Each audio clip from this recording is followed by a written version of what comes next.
Hello guys, അപ്പോൾ steam banana എങ്ങനെ മൈക്രോവേവിൽ within 5 മിനിറ്റ്സിലാക്കാം എന്ന് നമുക്ക് നോക്കാം. ഈ ഹോസ്റ്റലിലൊക്കെ താമസിക്കുന്നവർക്ക് ഭയങ്കര ബുദ്ധിമുട്ടാണ് രാവിലെ ബ്രേക്ക്ഫാസ്റ്റ് കഴിക്കാനും നേരത്തെ എഴുന്നേക്കാനും ഒക്കെ. അപ്പോൾ പെട്ടെന്ന് തന്നെ ഒരു 3 മിനിറ്റ്സിൽ നമുക്കിത് എങ്ങനെയാണ് ഉണ്ടാക്കുന്നതെന്ന് നോക്കാം. ഒരു പഴമാണ് ഞാനിവിടെ എടുത്തിട്ടുള്ളത്.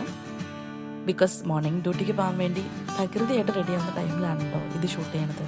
അപ്പോൾ അതിൽ കുറച്ചൊന്ന് വെയിറ്റ് ചെയ്ത് കൊടുക്കുക, 2 സൈഡ് നന്നായിട്ട്. ബിക്കോസ് മൈക്രോവേവിൽ വെക്കുമ്പോഴേക്കും അത് ചിലപ്പോൾ ഡ്രൈ ആവാനുള്ള ചാൻസസ് കൂടുതലാണ്. അതിനുശേഷം നമുക്ക് ഓവനിൽ ബനാന വെച്ചതിന് ശേഷം നമുക്കൊന്ന് ടൈമിംഗ് അഡ്ജസ്റ്റ് ചെയ്ത് കൊടുക്കണം. ഞാനിവിടെ 3 മിനിറ്റ്സ് 30 സെക്കൻഡ്സ് ആണ് കേട്ടോ വെക്കുന്നത്. അപ്പോൾ നമ്മൾ ജസ്റ്റ് ഒന്ന് അഡ്ജസ്റ്റ് ചെയ്ത് കൊടുക്കുക. അത് നിങ്ങളുടെ ഓവൻ്റെ ഇതനുസരിച്ച് നിങ്ങൾക്ക് ഒരു വട്ടം ട്രൈ ചെയ്ത് പോകുമ്പോൾ ഏകദേശം അറിയാൻ പറ്റും.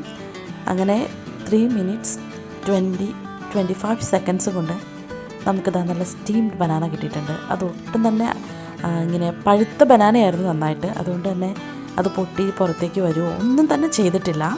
വളരെ നീറ്റായിട്ടിരിക്കുന്നുണ്ട്. ഇനി നമുക്കിതൊന്ന് കട്ട് ചെയ്ത് നോക്കാം.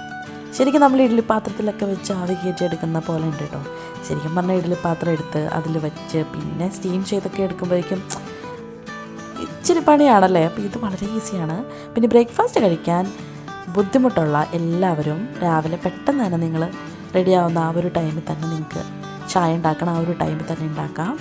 ഞാനിത് ചെയ്യാനൊരു കാരണമുണ്ട് കേട്ടോ. ബ്രേക്ക്ഫാസ്റ്റ് കഴിക്കാതെ ഇന്നൊരാൾ ഡ്യൂട്ടിക്ക് വന്നു. ഞാൻ ജസ്റ്റ് ചോദിച്ചപ്പോൾ എന്നോട് പറഞ്ഞു, ടൈം കിട്ടിയില്ല ചേച്ചി, രാവിലെ എഴുന്നേൽക്കാമെന്ന്. അപ്പോൾ നിങ്ങളെപ്പോലെയുള്ള ആരെങ്കിലും നഴ്സുമാർ ഈ വീഡിയോ കാണുന്നുണ്ടെങ്കിൽ അവർക്ക് കൂടെ ഇതൊന്ന് ഷെയർ ചെയ്ത് കൊടുക്കണേ.